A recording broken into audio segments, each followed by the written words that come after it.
Bonjour, aujourd'hui je vais vous parler du Crop Tool. Donc le Crop Tool, vous pouvez y accéder facilement sur votre clavier sur la touche C. Donc on fait ça sur notre clavier, puis ça ressemble à ceci.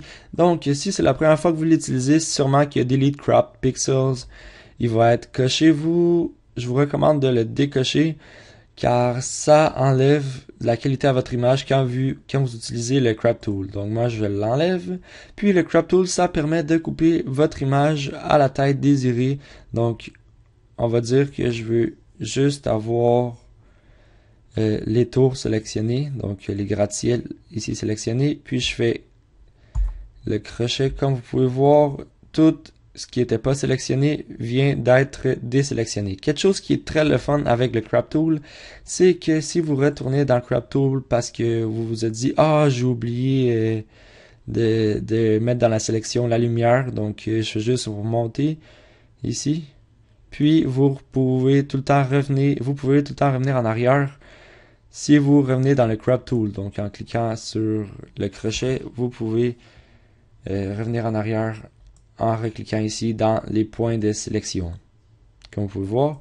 Bon, donc une autre affaire qui est le fun avec le Crop Tool, c'est que si vous avez une dimension à respecter absolument, donc par exemple pour une template Facebook, c'est 851 pixels, si je ne me trompe pas, par px. Vous écrivez, bien sûr, très important d'écrire px, parce que ça c'est l'unité de mesure, sinon vous pouvez mettre millimètres, centimètres, par 315 px, voilà. Puis ici, comme vous pouvez voir, c'est la taille est parfaitement faite pour votre template Facebook. Quand ceci est fait, vous pouvez cliquer sur votre crochet. Puis ici, vous pouvez voir, il y a Rule of Thirds, Grid, donc plusieurs apparences pour séparer votre Crop Tool. Donc vous pouvez jouer avec ça. Moi, je vais laisser Rule of Thirds.